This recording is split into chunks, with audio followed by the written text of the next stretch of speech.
it's a long story. Oh, you've got a break, Tumor. Oh, great.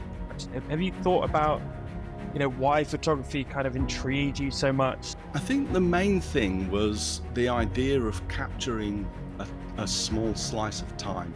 Every moment you live, every day of every year is unique because it's never happened before and it will never happen again. Did it give you kind of a new lease on life? Heavy story to drop on you. Sorry about that. In this online episode of the Mood podcast, I connected with Martin Bailey. Martin has lived in Tokyo for many years and started his photography business there, and is known mostly for his nature and wildlife photography. He was one of the first podcasters in the photography space and was also one of the pioneers with photography blogging. So it was really great to talk with him about the inception of his podcast, as well as how he keeps his loyal audience and clientele. We also touched upon some important matters with regard to the business side of what he does, speaking on the good, the bad, and the ugly, as well as the future struggles that he and other photographers might face. Martin is a true gentleman, and his guest appearance was as pleasurable to converse with as when the tables were reversed with me on his show. You'll hear some slight scratchiness with my audio, so I do apologize for that, but I hope you can still take as much away from this conversation as I did. And so now I bring you Martin Bailey.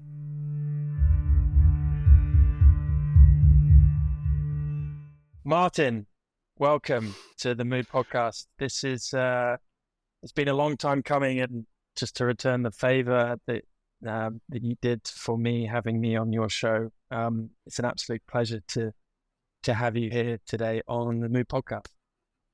Not at all. It's nice to be here. Thanks for having me, Matt.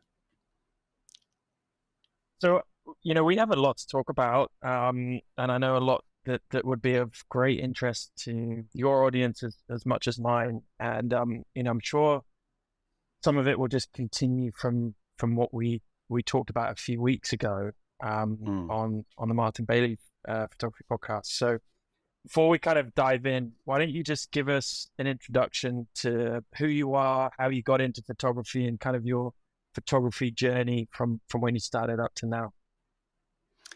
Yeah, it's a long story, which I'll try to keep short. I, like most people, I started in photography when I was very young, probably just as I got into my teens, and I fell in love with just the act. Of course, back then it was film, and the just the process, loading the film and then seeing something come back. And I wasn't able to develop my own film until very recently. I now use a lab box. I do have a film camera still.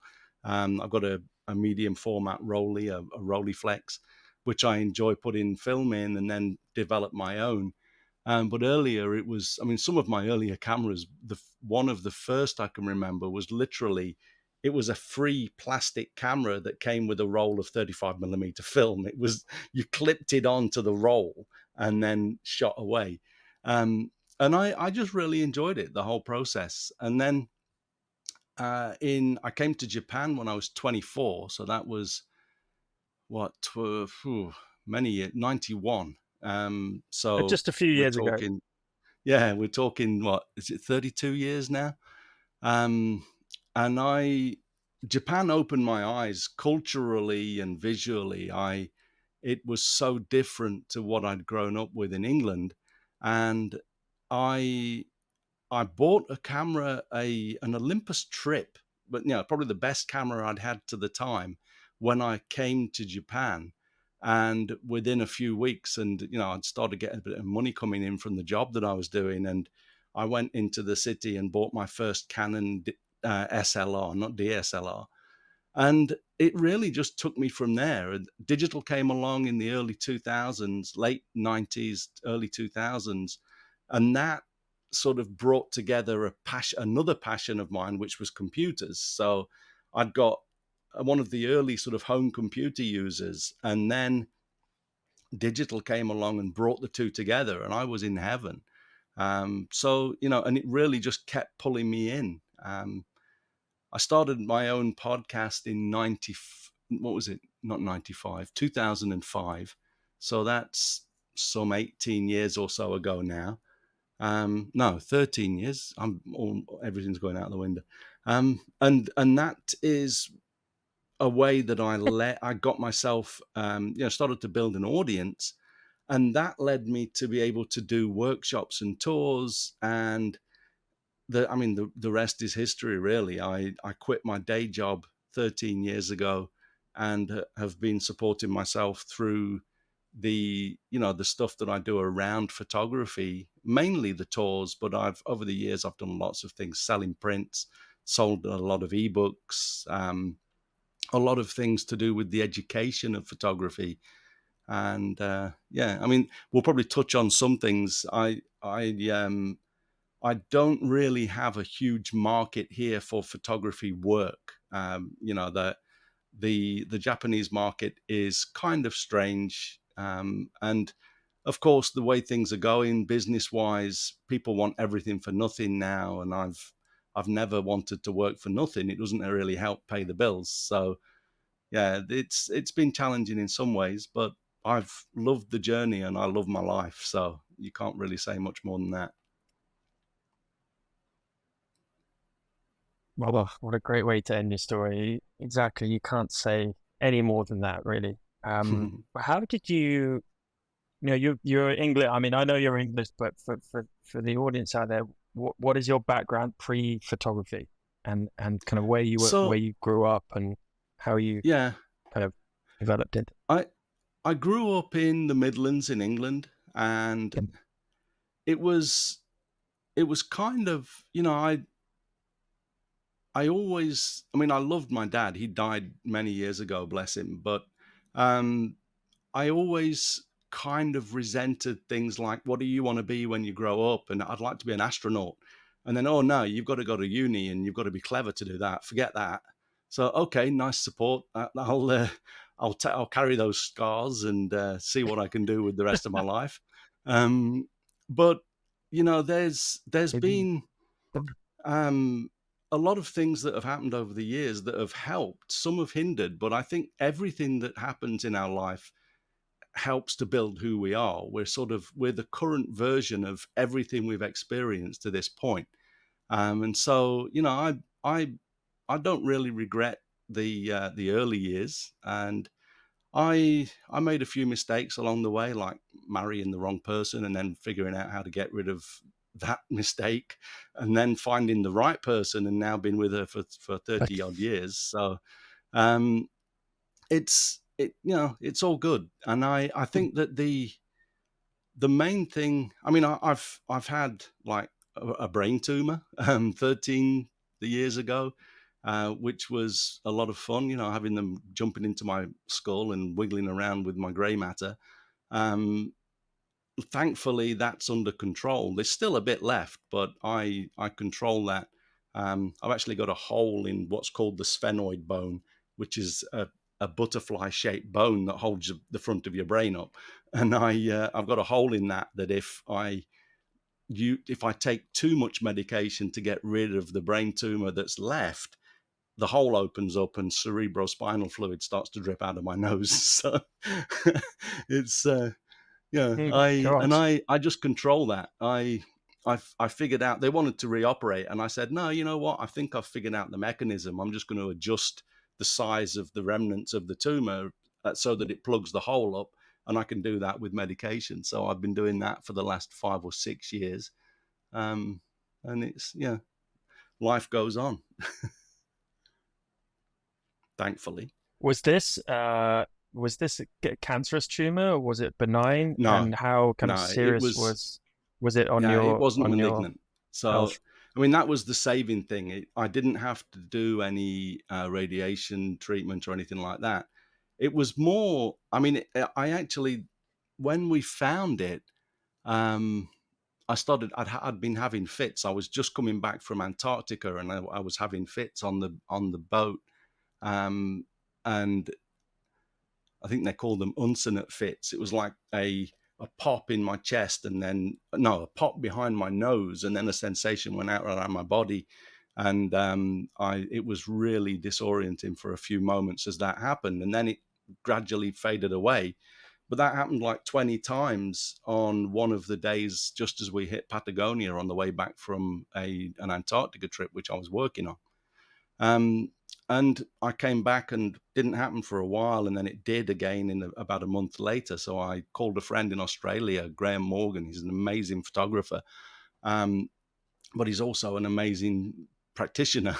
And he said, get to the doctors and get yourself get a head scan. And the lady that looked after me that morning with a big smile said to me, "Oh, you've got a brain tumor." I'm like, "Oh, great." And then, but thankfully, it was not malignant; it was benign. So that after the tests, I went home and I actually had essentially a stroke. I was sitting on the sofa and I was typing, doing some work, and I started making typos, and I thought, this is not right. My hands aren't working properly. And I turned to my wife, and I thought I was saying something's wrong, and I said something's wrong because the left side of my face was closing down, and then my eyesight um, closed down. It went like from the top left corner, it went completely black to where I couldn't see anything. I'd probably just got a blood clot in my brain because there was apparently there was a cyst that had grown up into the side of my brain, and it was messing things up. But and again, the bright side here is being me, I thought, okay, well, I'm probably going to have to be in. My wife was calling the ambulance, and I thought, if I'm going to have to be in hospital, I probably need a few cables and my computer. So I started hopping up the stairs with the half of my body that was working. And I ran around so much trying to get stuff that it cleared the blockage. And by the time the ambulance came, my eyesight had come back and my left side of my body had come back working again. But they said, okay, so we're going to have to deal with this with more emergency. And they operated about a week later, thankfully. And yeah, it all pretty much went back right. But like I say, they couldn't get it all out because it had eaten into the sphenoid bone so much that taking it out would have probably done more harm than Huh. leaving it in. Well, well, It's a heavy, that heavy sounds story like to drop a on you. journey Sorry and a about half. that. Yeah, no, no, no. It's great. How did that change did it give you kind of a new lease on life without using too much of a cliche, but did it Yeah, really kind of change your perspective and your priorities with photography and with your personal life and everything?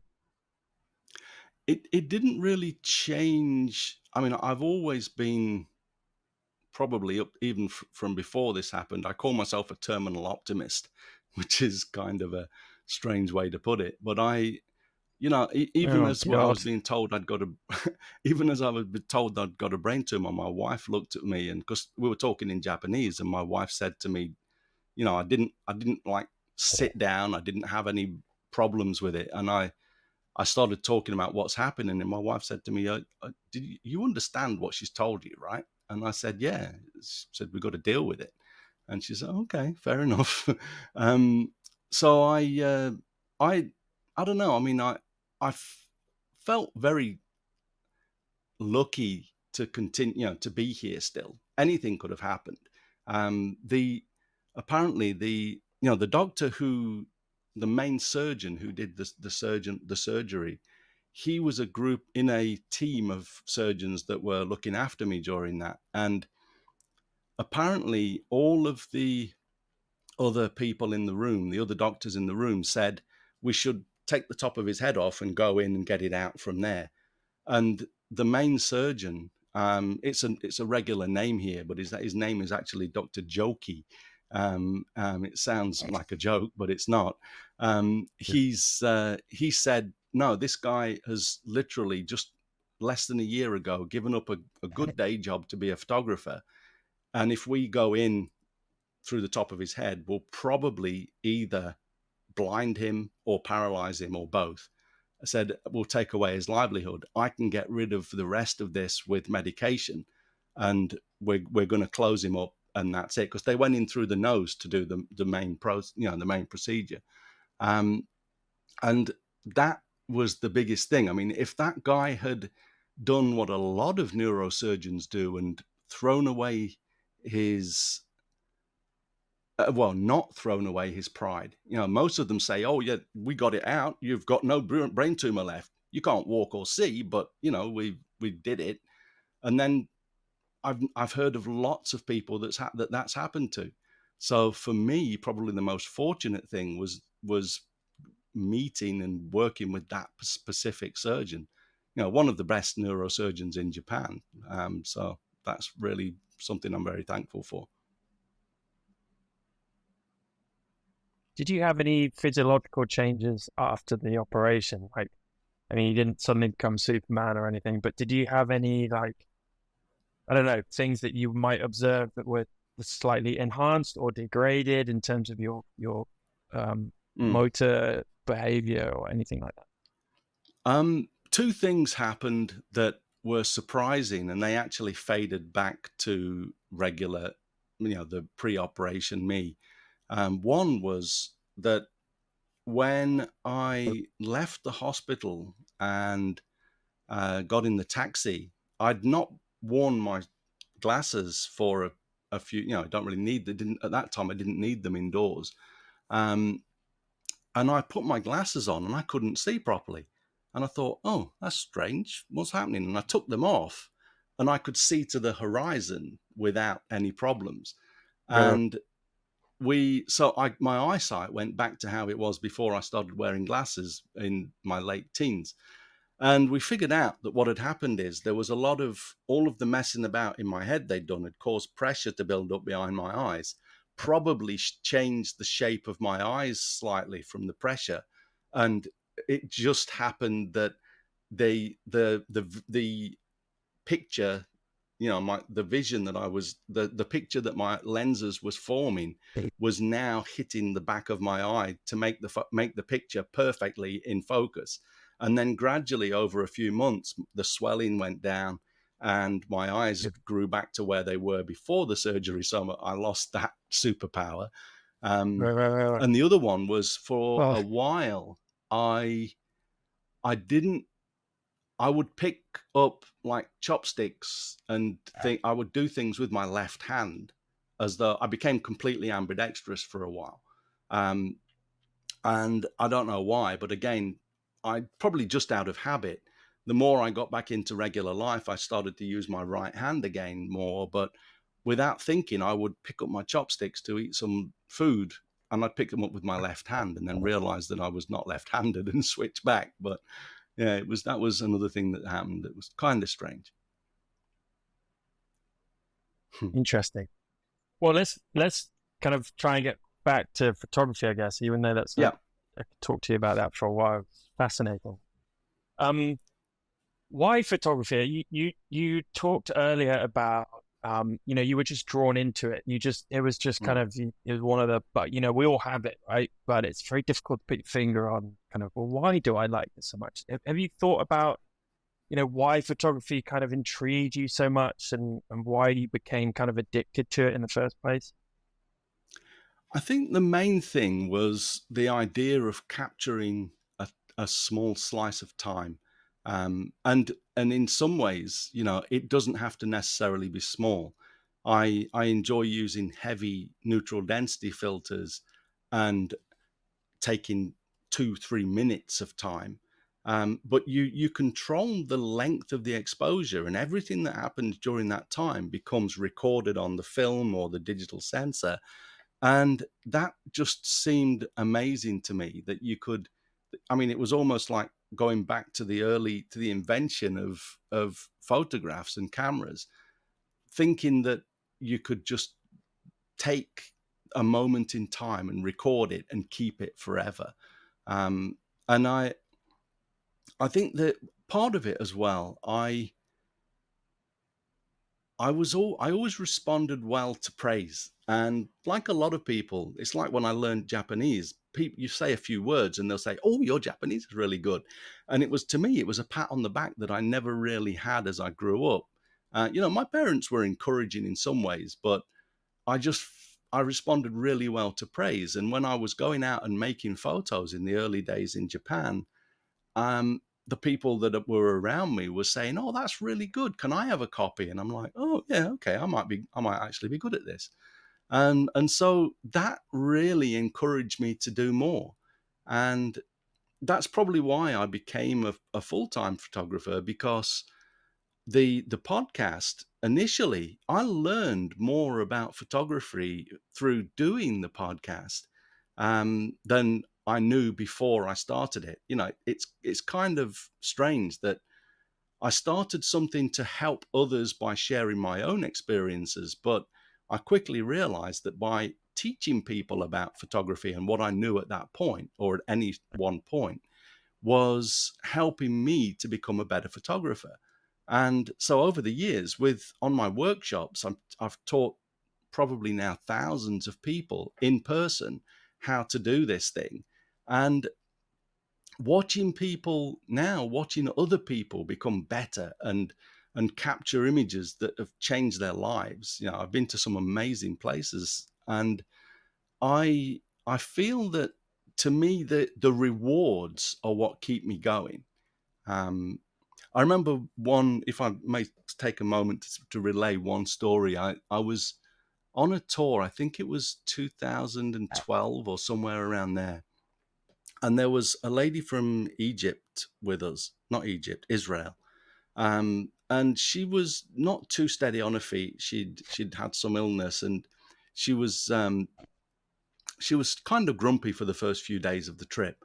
And we got to Hokkaido after photographing the snow monkeys, and we'd spent 2 days photographing the red crowned cranes. They're amazing birds. They're 160 centimeters tall, and they are just so beautiful.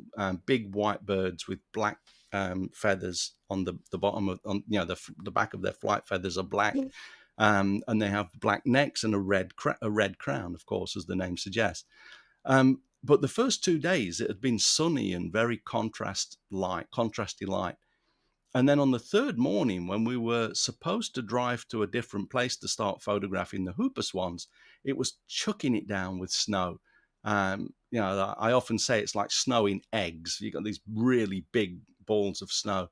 And so I said, okay, change of plan. We're going back to the cranes for a few hours. And we drove back to the cranes. We went into the enclosure where they are, and they went crazy. They love when it snows. It excites them. They get really um, dynamic, and there was like 20 different pairs of cranes all doing mating dances, the courting dances, and there was, everybody was like blasting away 10 frames a second or so, probably at the time. And the lady from Israel, who had not been very happy for the first few days, was jumping up and down and giggling like a 16-year-old. And I just thought to myself, wow, you've got the best job in the world. Being able to bring people to places that make them that happy. And I've had people stand in front of a field of cranes and cry, grown men crying, because they were just so moved by what they were seeing. And they come and they give me a hug, and it's just amazing to be able to do what I'm doing and bring so much happiness, and probably in many ways changing people's lives.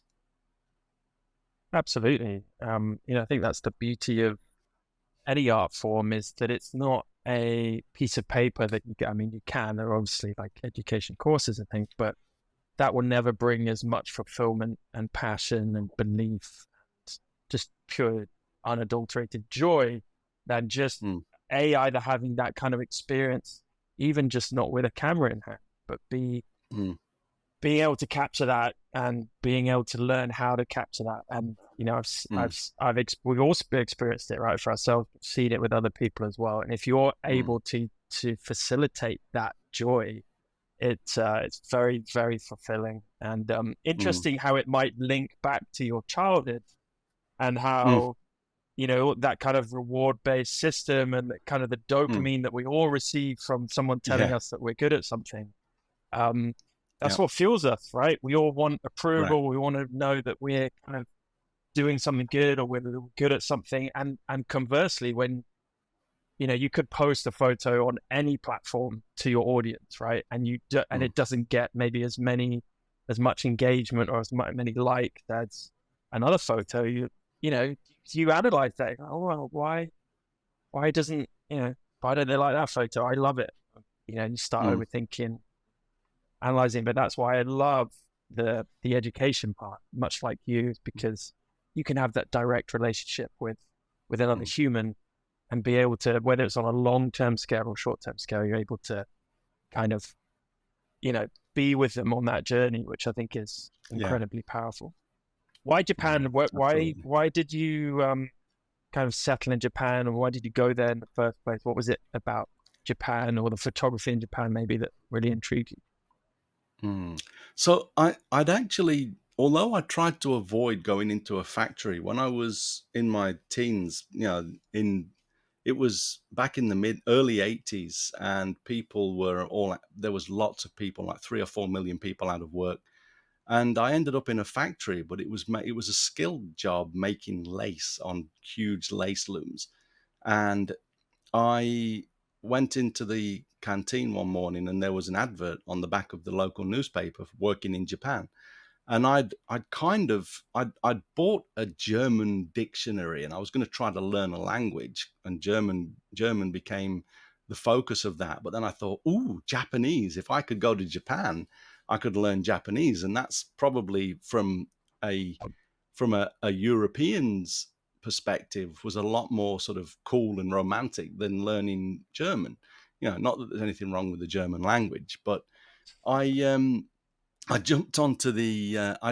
I went for an interview on a Monday afternoon and got the job, and I actually flew to Japan on the following Saturday, and I I was doing the same work. I was making lace in a factory with initially three other guys from the same town, and that grew to six. The contract was a 6 months contract, was extended a number of times, so I was actually there for 4 years. And when they said we don't need you anymore because we've built a factory in China, and that was their way of trying to save a few pounds or dollars or yen, and they said we don't need you, and we don't want to extend the contract anymore. So I said, well, I don't want to go back to England because, again, nothing wrong with England, but I'd love Japan. And I had already met my current wife as well, so that was another motivation. And I put myself through college. I did what I had not been able to do in England in the 80s, which was give myself a better education. I used a lot of the money that I had saved over the 4 years that I was working in the factory, and I put myself through college. All of the education was in Japanese, so that helped me to improve my Japanese even more. I was reading and writing, all of my notes and everything were, and the lecturers' notes were Japanese. I was making my notes in Japanese. At the end of the fourth year, I passed the highest level of the Japanese proficiency test, and then went on to graduate with honors from the college. And I actually at that point went back to England for 3 years, at which time, and I took my now wife with me, and at that time, got myself in a really good job that helped me to come back to Tokyo. Did that for 10 years, and then really that took me up to the point, because for the last 5 years of doing that job, I started the podcast, and my hobby became more of a passion, and I just knew that I had to get out of the day job, even though I was earning a lot of money. I had to get out of it and try and do photography full time. And I've actually completely forgotten the initial question on that monologue. I don't know if I've answered your question. It was just why you moved to Japan, but that actually segues nicely Oh yes, into yeah. when you started. Japan was obviously a huge catalyst for you in terms of your Mm, photography journey. So when you mm. started, 2005 for the podcast, you might have been, those early days of podcasting, right? This was like the inception I years of was, podcasting, and yeah, I'm the really, being a newer podcaster myself, I'm really interested to hear how the podcasting has how it changed your photography or impacted your photography and your vision. mm. Yeah. So I mean, when I started the podcast in September 2005, and there were no tools. I still use a web page and a system that I built myself that manages all of my feeds and everything, and generates the files that go out to the various, like iTunes and things. I manage all of that. I built it all myself and manage it all myself still now. Um, but I remember got just I actually had a trip planned. I had to go for a business trip to Florida, and I threw out the first podcast literally days before I jumped on the plane. And when I got to Florida, my personal email inbox was full of people saying, "Oh, we love the podcast. Can't wait to hear the next one." And I was the third photography podcast in iTunes. That Before me there was Chris Marquardt's Tips from the Top Floor and Brooks Jensen's Lens Work, and both of them had a different space. And I thought, there's room for more. So I decided to give it a try, and it literally I grew a community around it, and that grew into an audience. Some of the things that I do, like calling it the Martin Bailey Photography Podcast, probably have hindered, because people probably look at it and say, "Oh, it's a podcast about him. I'm going to skip that." But it's never been that. It's been a podcast sharing my journey with others, and it's to help others. And of course, I've built a business around it, so it's helping me too. But you mentioned, how did it change my photography? And I realized very early on that it was making me a better photographer, because I was starting to make the podcast as I'd go out and do a trip, and I'd say, okay, I'm in front of, I remember the time it really clicked. I was standing in front of a waterfall making photographs of a place that I loved. And I was thinking through what I was going to say in the podcast as I was photographing. And then I thought, well, Mm. hang on, that's stupid. Why don't you do this? And I realized that I was going through the processes that I was doing as I did them helped me to find problems in the process and fix them.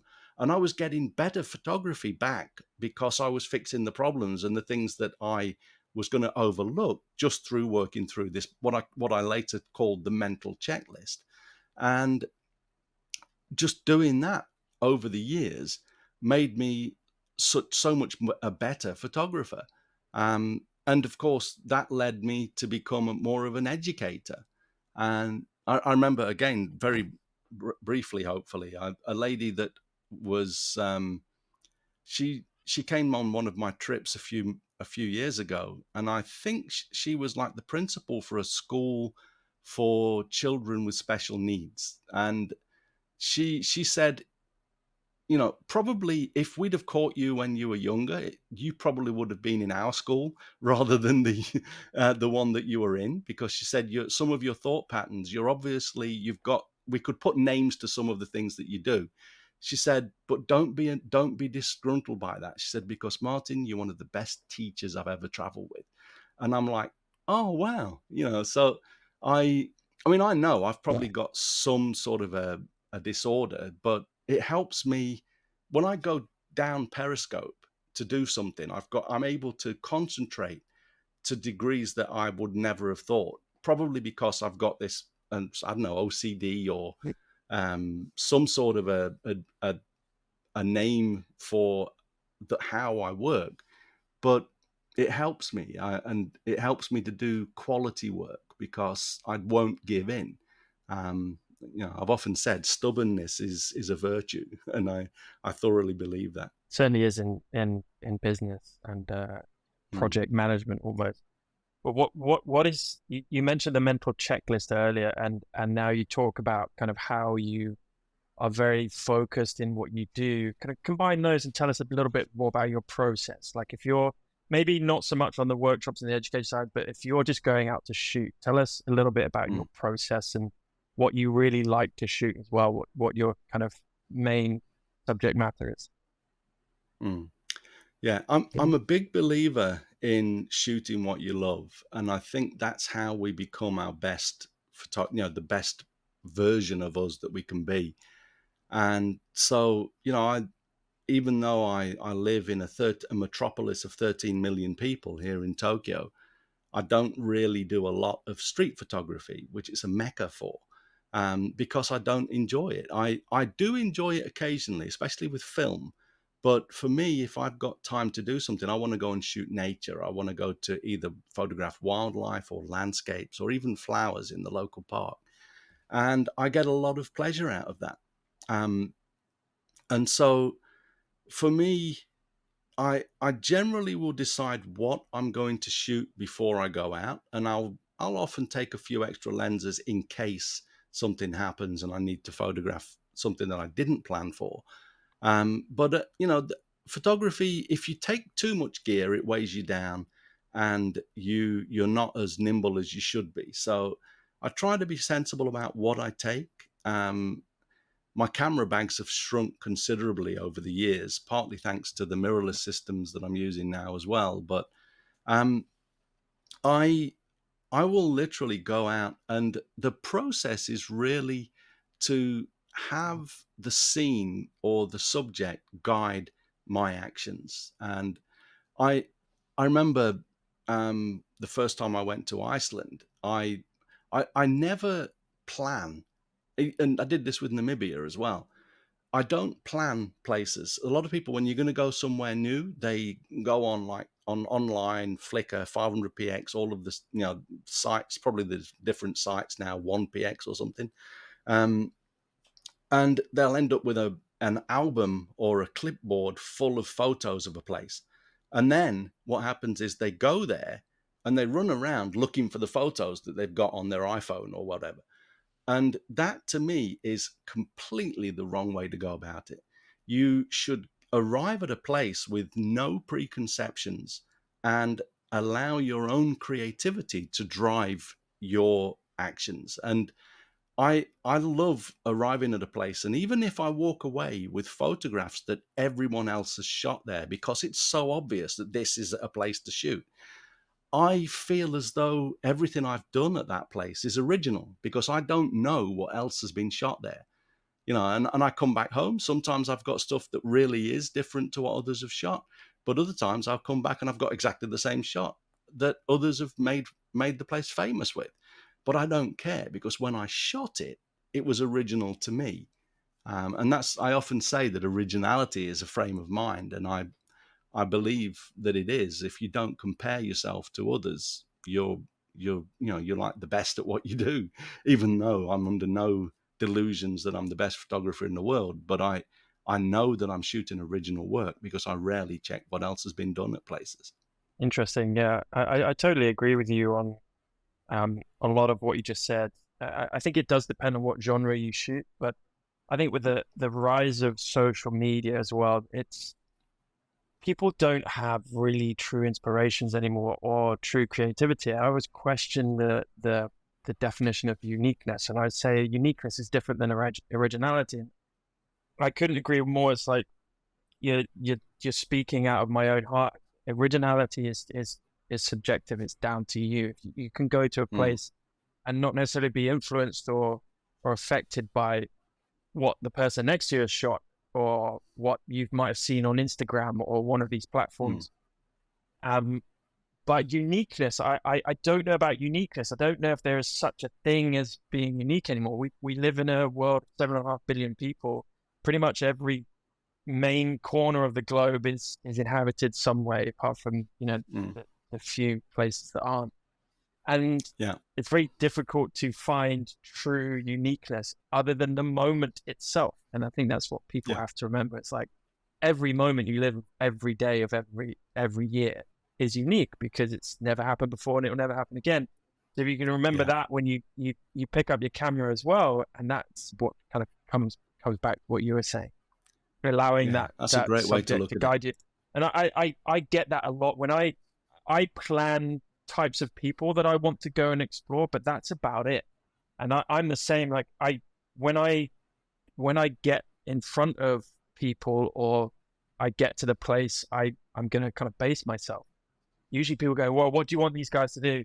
Well, show me what you want them to do. No, no, no, no, no. I just want to let's see how this evolves. Let's see what these people are like. Let's see what the environment and the everything else kind of unveils as time goes on.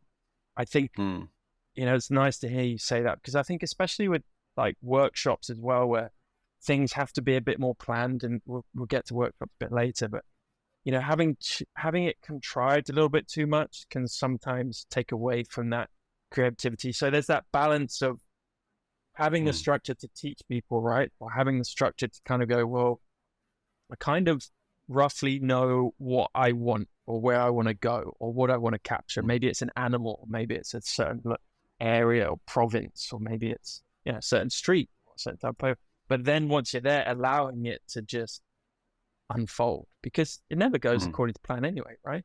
So tell us a Right, little bit right. about that experience with that approach with your workshops and your guided tours. Is that something you still teach, or do you have to have some kind of structure with that? Well, we have with my tours, I take people to places where they're going to get photographs, but I don't necessarily tell them exactly what to shoot. And a lot of the time, the guests will come away with photos better than mine, and I love that. Uh, it's really especially with wildlife, but I suppose with landscapes as well. Some people I put them in front of an obvious landscape subject, and they'll turn around and walk across the road and go and photograph a tree that nobody else had noticed.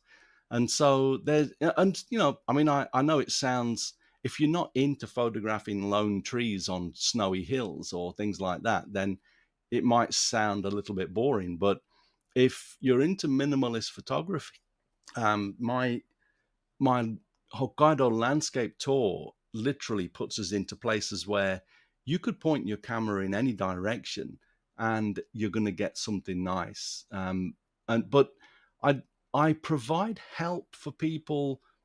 Like I'll get to some locations and do a talk about exposure or various things, technical side of photography, and I will always share with people what I'm photographing if they're coming up dry with their own creativity. But I don't really provide, okay, this is what we're going to shoot here.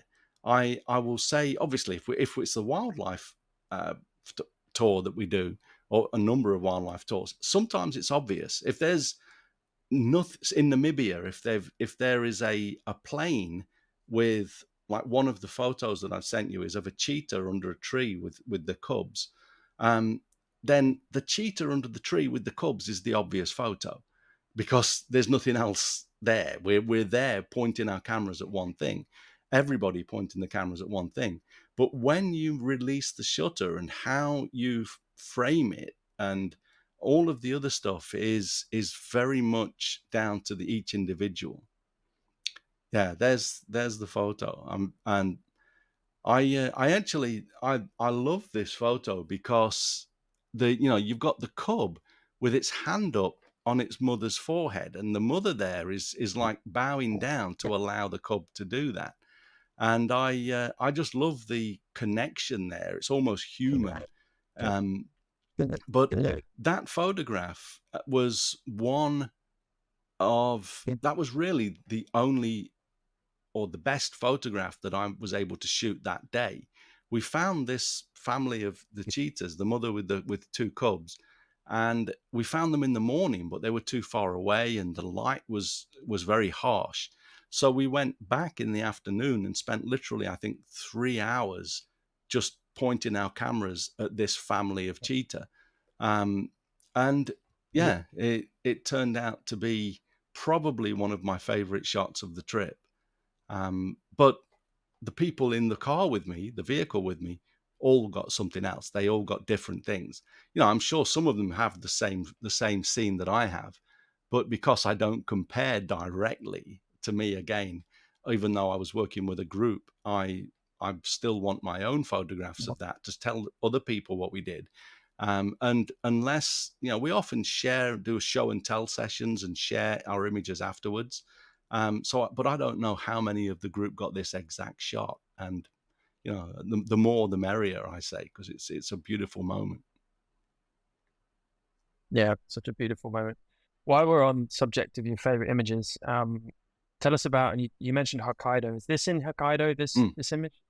it Very is, minimalist, yeah. very beautiful. Yeah, so this is thank you.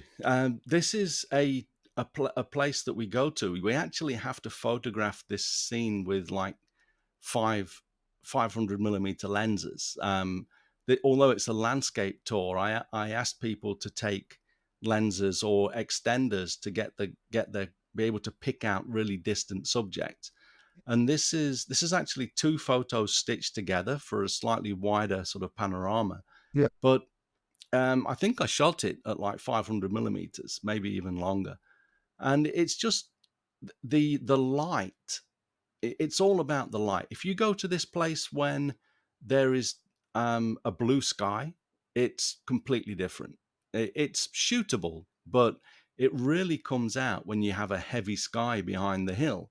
But we were lucky enough to have a bit of sunlight poke through, and it only hit parts of the hill. So you've got this beautiful texture in the snow, and the way the light played with those ridges and the various sort of contours of the top of the hill, to me was really really nice. And I so probably one of my favorite shots of this year, and of that trip. I'm a big believer that our we should feel that our most recent work is our best, because if we keep going back to old winners that we got years ago, it probably means we're not improving. So yeah, I mean, all of the three images that I've sent you, they're all from this year. It's all recent work. Yeah, totally agree. And we always want to be evolving, right? So, I think, Exactly. you've asked most photographers, what do you think of your work? Even a year, 2 years ago, most people would just be, yeah, curling up in a ball, going, "Oh, no, I hate." Yeah. But yeah, I do Mm. agree with you. I think there's something wrong if you want to keep going back and look at it. But this image is beautiful, and definitely what makes it for me is that sky, that kind of moody sky, and the fact you Mm. have that contrast with the little peaks of light on the snow. And if you didn't have the Thanks. trees and you didn't have the leading line of the, what are they like? Is that a It's a fence? fence. The Yeah. the Yeah. leading line coming up. Yeah, Yeah. it's wonderful. Yeah. That's a Going nice to touch your there kind as of third well. image, and now is this what you were talking about earlier with the birds? Yeah. So so I sent you this for a No. couple of reasons.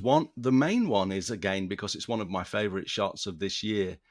But these are the red crown cranes, but this is at their roost. But they actually sleep in a river because the air temperature at this point, it was probably around -20, maybe -22, 3 degrees Celsius, And yeah, and the water doesn't freeze.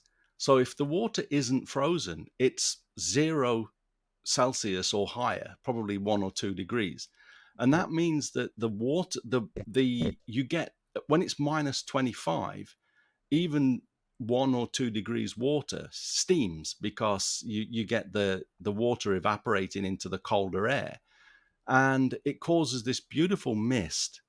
And I I called this particular shot "Good Morning Dear," but it's deer Deer Deer, as in yeah, the. If you look closely, there are two Ezo deer that are walking through. They're in the shadows, yes, right where you are now. So there's two female Ezo deer walking through the flock of birds, and so they were woken up a little bit earlier, and so that caused a little bit of a flurry.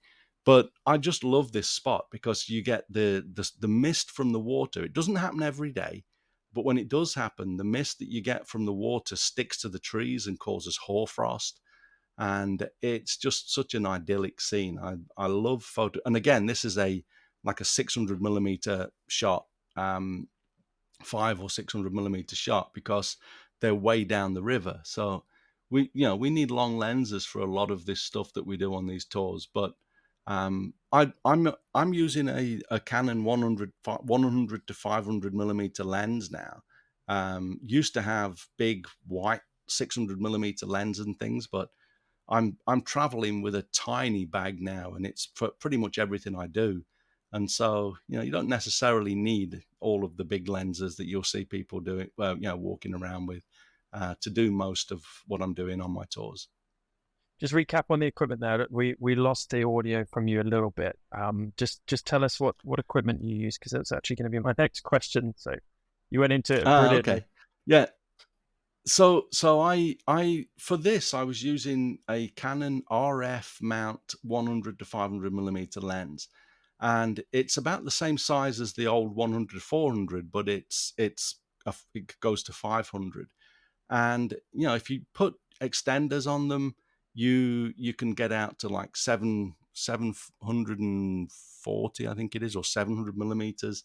And I since Canon brought out the EOS R5, it's been my favorite and main camera. They'll probably release a new version either later this year or early next year, which I'll jump on. But the mirrorless system to me now is amazing, because the just image quality wise, we are now, the back of the lens is 24 millimeters closer to the sensor than it used to be.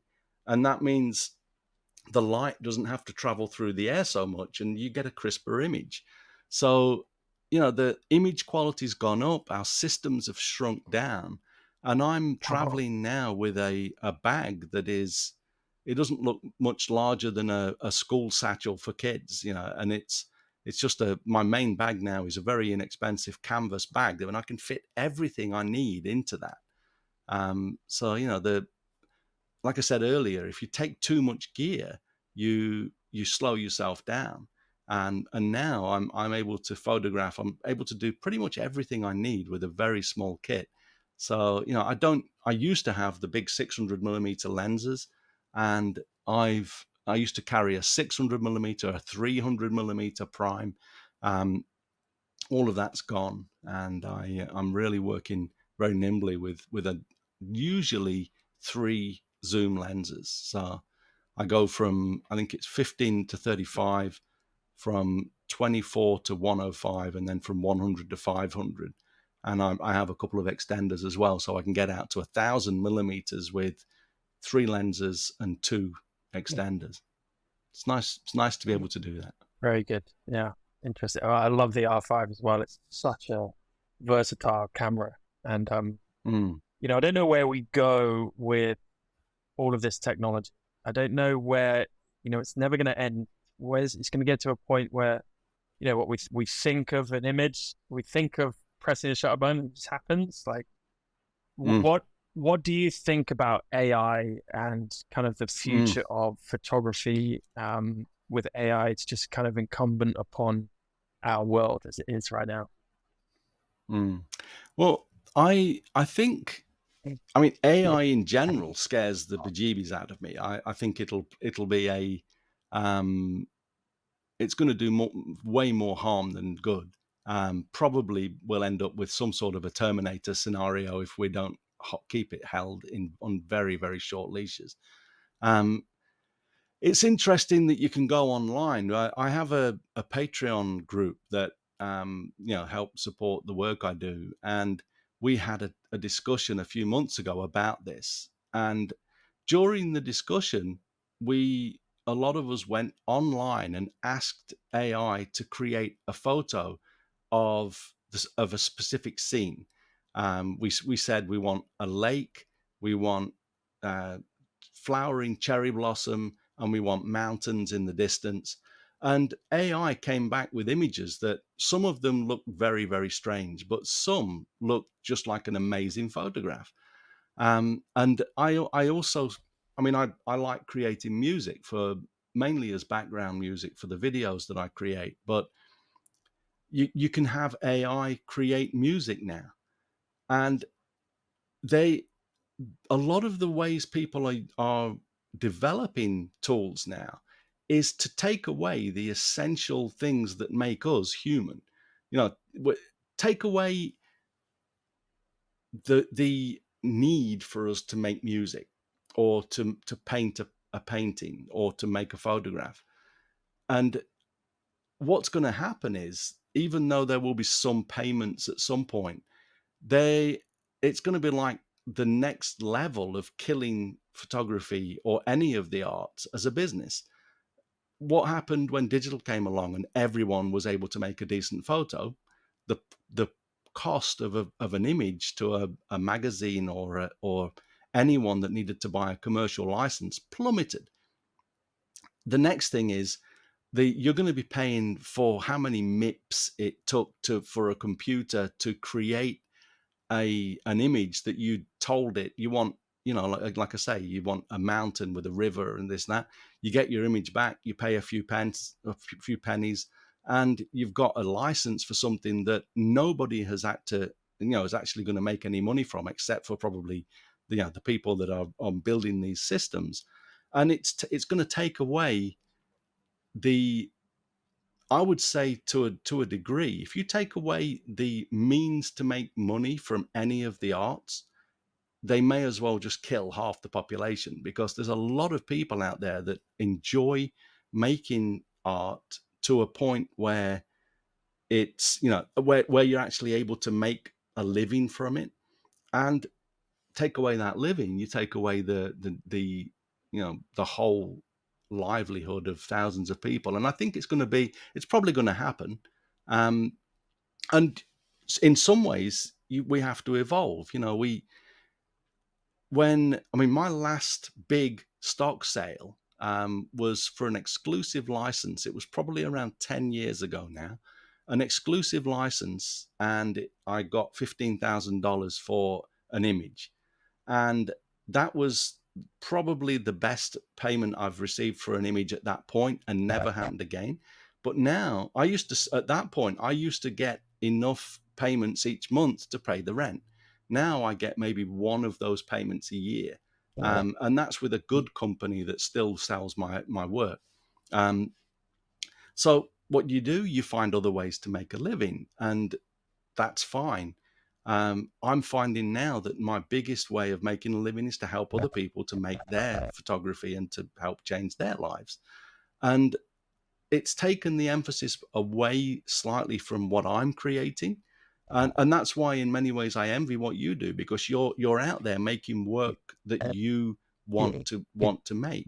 And it's compelling and stunning work. And that's why I really enjoyed speaking with you, and again, envy what you do to a degree. I still do personal projects, and they all lead into my business. But it's got to, for some people, it's still got to pay the rent. And we're going to take that away from people. I think probably the only photographers that will be left making a living, and these guys are probably going to just downward spiral themselves out of business because of the price wars. But I would say wedding photographers are probably going to be the only people at some point that can actually still charge an amount for a photograph, because it's such a unique thing. As you were saying earlier, it's only happens, well, it doesn't necessarily only happen once, but each wedding only happens once, and it needs recording. And someone's probably going to make a swarm of drones that will go and do that for you, and just photograph the wedding for you with a few drones. It's all done. You get your images back hours after it's finished, because the AI is going to pull it all together for you. I don't know. It sounds pessimistic, but I'm not very optimistic when it comes to AI. I think it needs to be kept on a very short leash, or it'll. Yes, they straight away they've been asked, what do you think of the humans? It's like, oh well, you're the cancer. If we had the ability, we would destroy you, because you're the ones that are killing the planet. And they're not wrong. Yeah, it's definitely one of those things that we need to control. Yeah, and I don't think there is any plans to control it. I'm very, very No, that's the watchful scary of thing. the AI space, and as a podcast listener myself, as much as a host, I listen to a lot of I guess, topical podcasts that have nothing to do with photography, but I'm more and more interested in just AGI and general artificial intelligence generally, and how that's going Mm, to affect many parts of our lives. And there's still a lot mm, of discussion and debate over really kind of the pros and the cons. But one thing I think is kind of a universal understanding is that the Pandora's box has been opened, and mm, we are going down that path, and we can't stop it. We definitely, so we're going to keep evolving AI. Yeah, I think we are, it's unstoppable, but it may be controllable. And this is where kind of authenticity of images start to come in. I don't see any legislation over that yet. Much like mm, anything, just thinking back 10 years ago to the whole social media craze, governments had no idea what to do. And they still don't. They don't know how mm, to legislate it. They don't know how to define it as a platform or as a social media, software or app, whatever it is.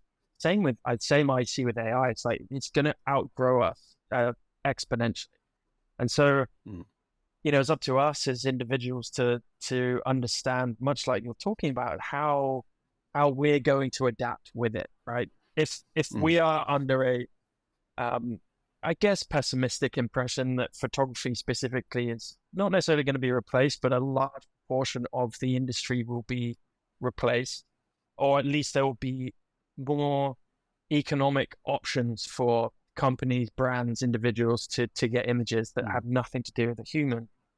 Then we have to kind of pivot and see how else we can make money from our craft. And if that's not selling mm, images, or if that's not doing work, commercial client work, then what is it? And I think you're certainly on the right lines with education. I think there will always be people that want to learn photography, or want to know more mm, about it, or want to combine a travel experience with photography. I don't see mm, that going anywhere. I think mm, that there's always going to be a place for that. So it's fortunate as well that you and myself were interested in that kind of the education side of it. And I think mm. you put a lot of energy more into that than maybe selling stock images or doing client work. Right. Then I don't see why that isn't a sustainable future for certainly you and, Mm, and mm. people who do this. And it sounds like you enjoy those workshops immensely, right? Oh, absolutely. Yeah. Yeah. Tell us, you've got some workshops coming up. Do you want to tell us a little bit about those winter tours that you're doing? Sure. Sure. Yeah. Thanks. I have a few spaces left on my Hokkaido landscape tour, which is I think starts at the end of the first week in January next year, and then 3 weeks later we have a wildlife tour. So, the two snowy sort of scenes that we looked at earlier, they were both from each of these trips respectively, um, and they really are very special trips. The landscape one, obviously, we focus on landscape, mostly minimalist landscape and seascapes. And then the wildlife trip, we go to the snow monkeys, the guys that sit in the hot spring pool, and um, spend a few days with those, and then we fly up to Hokkaido, which is the same place that I do my landscape trips. But this time we do the red crown cranes, hooper swans, and then sea eagles. So we go out on a boat for 3 days, three times over 3 days, and we photograph the eagles scooping down and catching fish out of the sea, or standing on the ice floe which comes down from Siberia. So you need warm clothes. It's a trip that we're always very close to a warm place, but we're outside in the cold, so you need warm clothes. But yeah, they're very special trips for me. I've been doing them for 15, 16 years now. So I yeah, they work very smoothly. We travel on a big bus. Everyone gets plenty of room. There's no cramming you in a minibus with all of the stuff in the back. You get to keep your camera with you, and yeah, they're pretty good trips.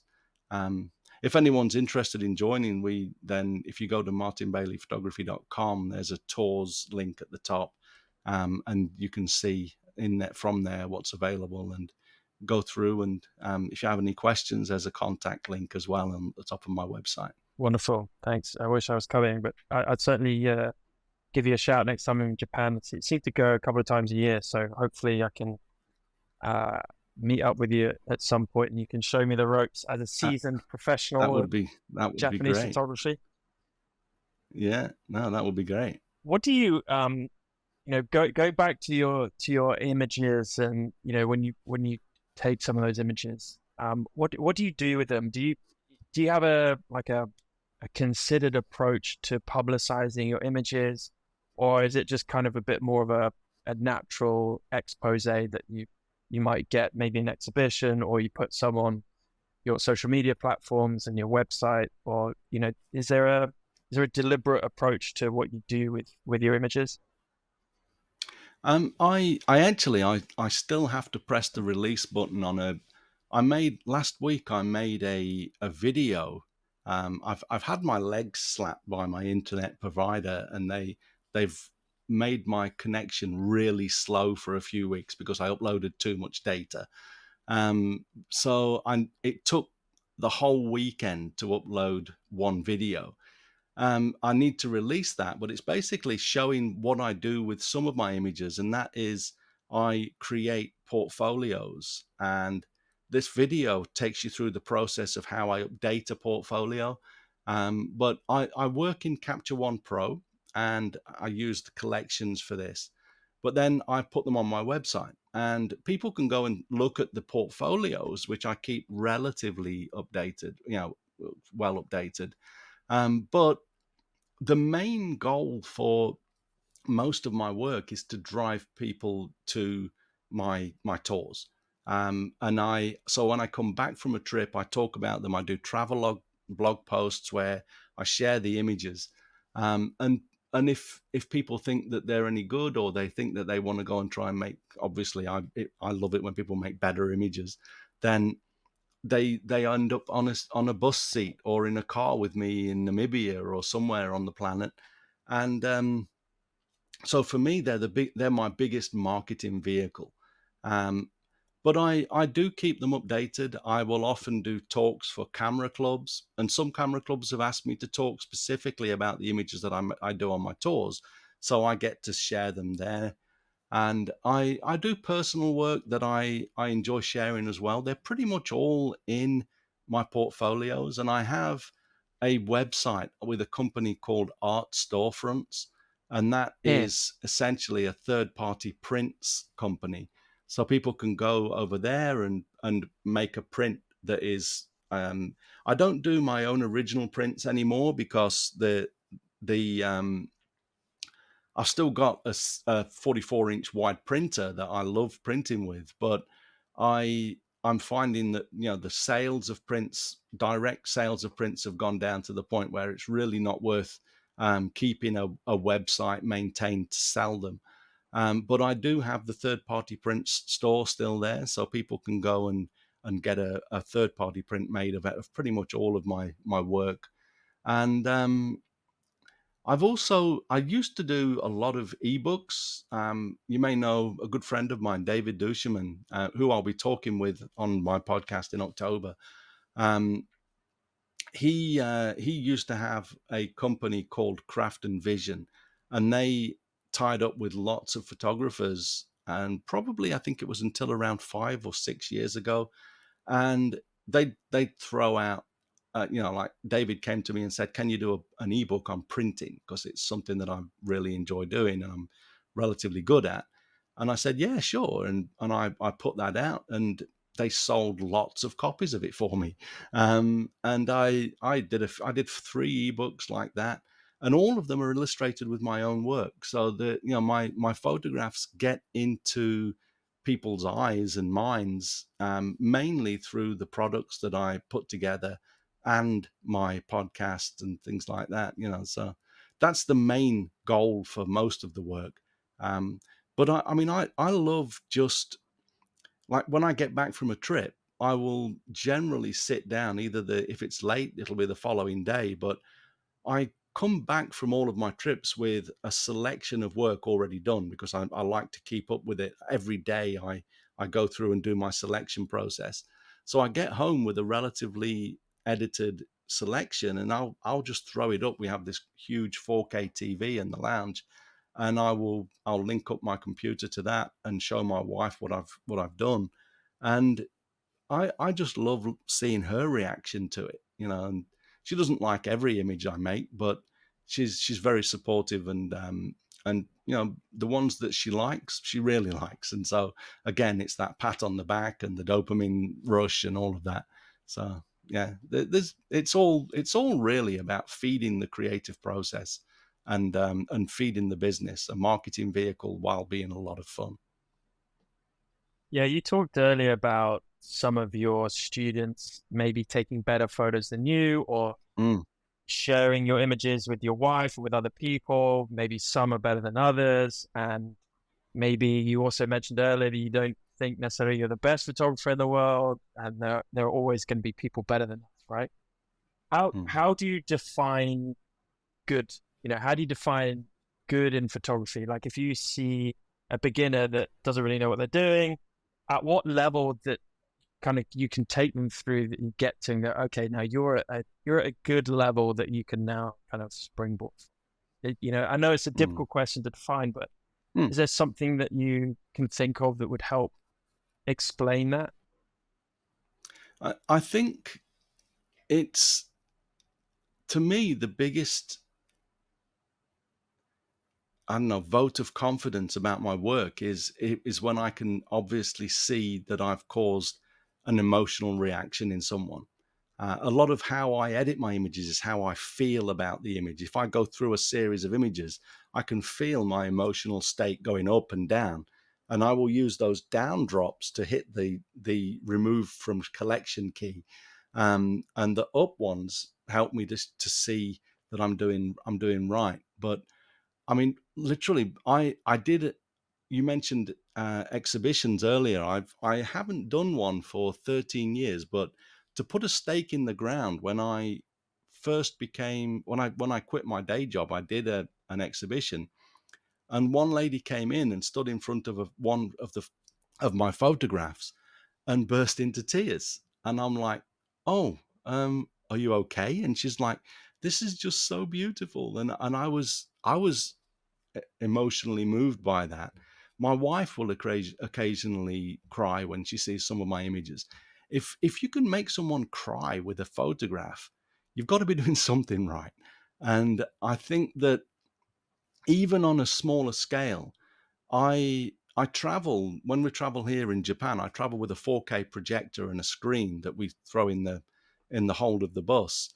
But I can show people really big copies of some of my work, and when an image comes up on the projector and everyone goes, "Oh," it's like, okay, another dopamine rush, and I'm thinking I'm doing something right. Not every image does that, but some of the ones that do, I will then try to push them out more. I don't post images on external sites. I used to do Flickr when I was young, and I did 500px. I've done various ones over the years, but now my blog is really the only place that they go. Um, I don't even send images to my agent anymore because they're not sending me checks for what they have. And if you put, this is a kind of as an aside, if you put images out on an agency, and you have services like Pixie that will go away and find illegal uses of your images, if it's on an agency, they won't even contact the person that you believe has stolen your image. And you can't contact them because they may well have a license, and there's no process for checking if they've got a license. The agency won't give you a list of who's bought it because they don't want you hassling people. And so I've stopped putting images on my agency because I want to be able to go to people and say, hey, you've stolen my image. Let's talk about how much that's going to cost you. But that's an aside. Really, the emotional response to an image is my biggest indicator of whether or not I'm doing right or not. So is that something you also, how do you integrate that into your teaching mechanisms, in terms of, it's difficult to say, well, you don't know if you're good until you can make someone cry, right? It's like, well, how do you kind of define that level of good, right? It's difficult. Mm, it is, yeah. Are there any, tips and tricks or any kind of pieces of advice that you could kind of call upon now to impart with our audience? Maybe more specific to your journey or just general technical advice. Mm. Yeah. So I made a quick note. You said, for 3 tips for novices. One of them, we've touched on this already, but I think it's really important to do what you love, and perhaps more importantly, to not do what you don't love. And you do your best work when you are doing what you love to do. And if you're trying to do this as a profession, if you if you take a job that you're not happy with the money that's being offered, or it's not really the genre or the type of work that you wanted to do, but you'll do it for a paycheck, you're not going to do your best work. If the money is important enough that you can do your best work, that's fine.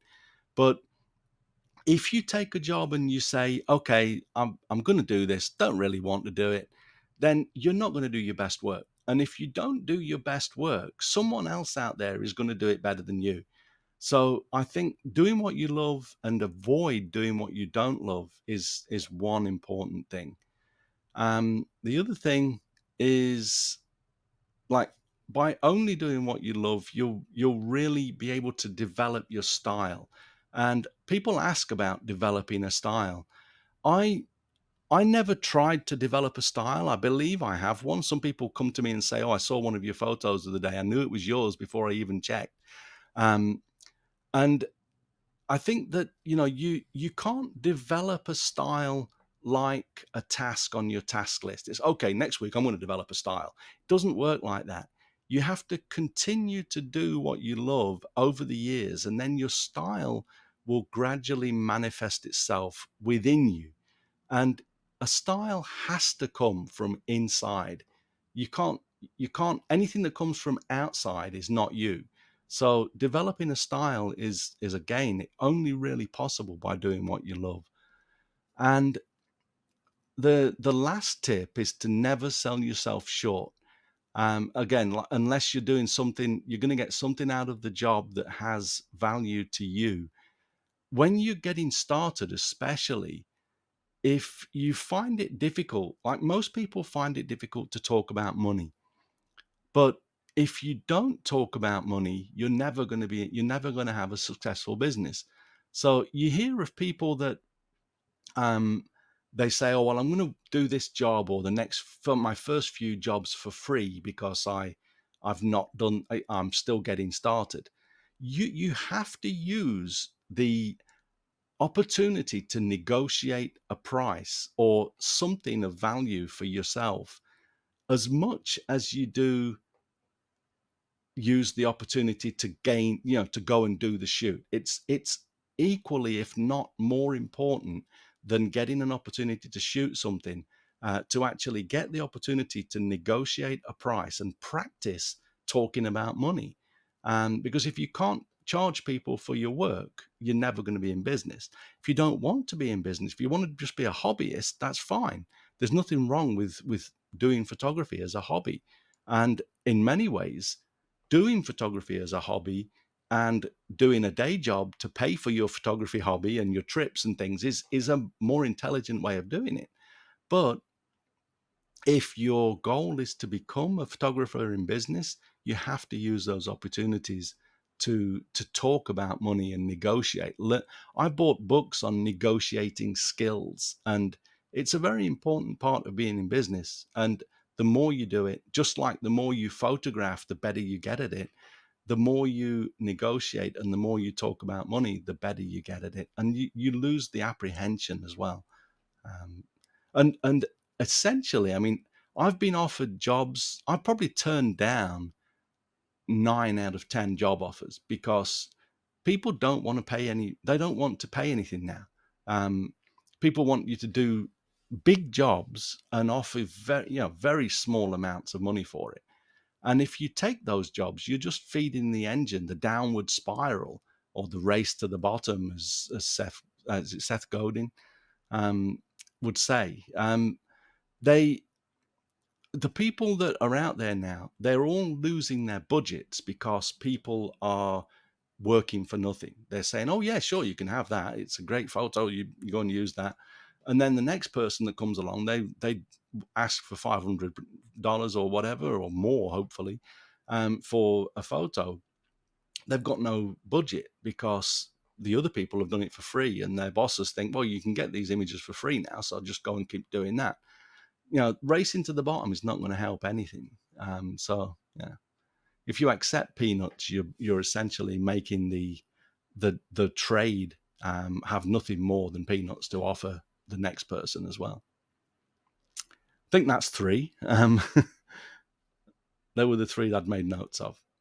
Well, we're gonna wrap things up there anyway. Wonderful pieces of Okay. advice, and I definitely agree with well, all of them, but especially resonate with the last bit, and how, I mean, just general in society. But you see, as this market becomes more saturated anyway, you're gonna have more competition. More competition means more undercutting, more price wars, and essentially people just doing stuff for free.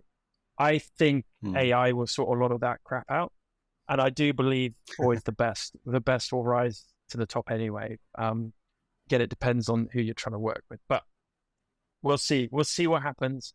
I know you're very good at it, and I wish you the very best of luck and success with everything you do. It's certainly an inspiration, certainly for me, and I'm sure for many people watching and listening. So thank you ever so much for joining us today, and hopefully I'll see you in Japan.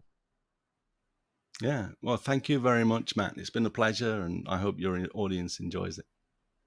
Thank you very much, Warren. Cheers. Thank you.